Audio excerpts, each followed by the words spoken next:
If you're a fan of the paranormal, then you need to hear about the Illinois poltergeist. This story is not just another ghost tale. It's a chilling account that has left many questioning the boundaries between the living and the dead.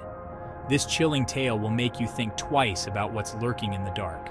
The events that unfolded in this small Illinois town are enough to send shivers down anyone's spine. In 1974, a small town in Illinois became home to a nightmare. The town, known for its peaceful streets and friendly community, was about to be thrust into the spotlight for reasons no one could have anticipated. Joe and Mary were just an ordinary family until strange occurrences began to plague their lives. They had moved into their new home with dreams of a fresh start, unaware of the dark presence that awaited them. Joe heard whispers at night, felt unseen eyes watching him. It started subtly, with faint murmurs that seemed to come from the walls. At first, he dismissed them as the house settling or his imagination playing tricks on him. Mary? She suffered relentless nightmares and found objects mysteriously moved.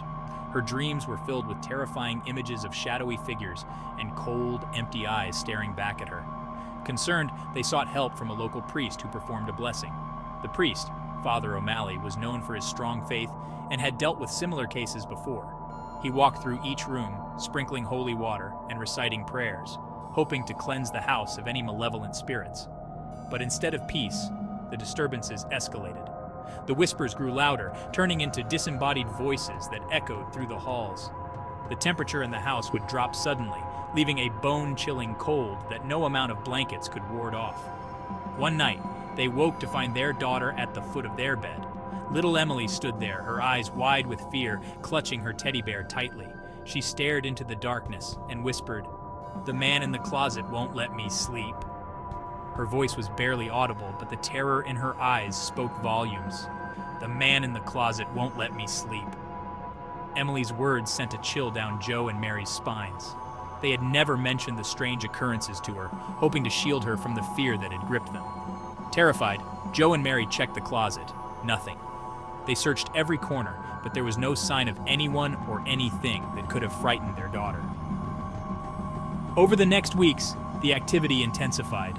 The house seemed to come alive with malevolent energy. Lights flickered, doors slammed shut on their own, and the sound of footsteps echoed through the empty halls. Doors slammed on their own, cold spots appeared, and objects flew off shelves. The family lived in constant fear, never knowing what would happen next. Even their neighbors heard strange noises coming from the house late at night. The once quiet neighborhood was now filled with whispers of the haunted house on Elm Street. Desperate for relief, the family moved out, leaving behind a home now deemed haunted. They packed their belongings and left in the dead of night, hoping to escape the terror that had taken over their lives. The new occupants experienced the same eerie happenings. The house seemed to reject anyone who tried to make it their home, as if it were cursed. The house became infamous, rooted in a dark history. Stories of its haunted past spread like wildfire, attracting paranormal investigators and thrill seekers from all over. Rumors surfaced about tragic events that had unfolded on the land decades earlier. Some said it was built on an ancient burial ground, while others spoke of a family that had met a gruesome end within its walls. Joe and Mary never returned, and the house still stands, a chilling reminder of the unknown. It remains abandoned, a silent witness to the horrors that once took place within its walls. To this day, it remains steeped in legend and ghost stories, its past cloaked in mystery and fear.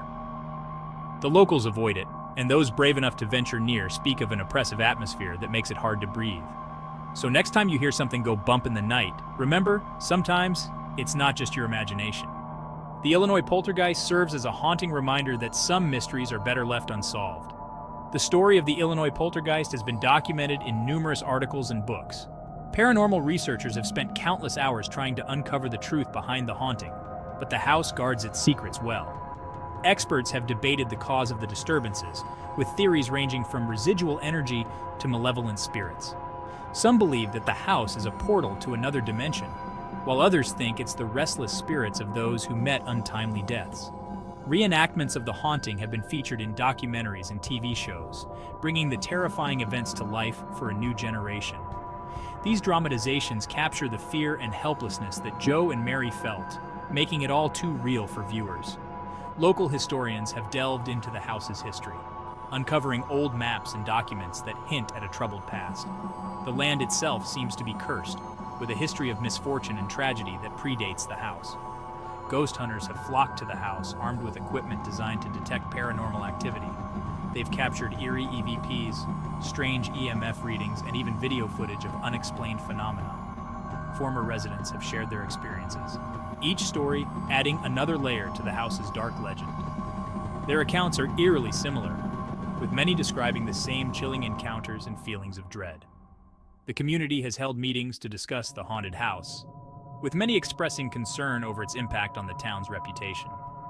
Some have called for it to be demolished, while others believe it should be preserved as a historical site.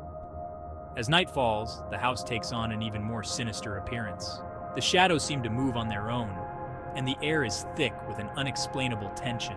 It's as if the house itself is alive, watching and waiting. Some have tried to communicate with the spirits using Ouija boards and other methods, but these attempts often end in terror. The spirits, if they exist, do not seem to want to be disturbed. Old diaries and letters have been found offering personal accounts of the haunting. These writings paint a picture of a house that has been plagued by darkness for generations. Psychic mediums have visited the house, conducting seances in an attempt to make contact with the other side. Some have claimed to feel a powerful presence, while others have been overwhelmed by the negative energy. Artists have tried to capture the spirits in their work, creating haunting renderings of the ghostly figures said to inhabit the house. These images are both beautiful and terrifying, a testament to the house's enduring mystery. As dawn breaks, the house stands silent and still, shrouded in mist. It's a place where the past and present collide, where the line between reality and the supernatural is blurred. The Illinois poltergeist remains one of the most compelling and chilling tales of the paranormal, a story that will continue to haunt those who hear it. Thank you for joining us on this journey into the unknown. Until next time, stay curious and stay safe.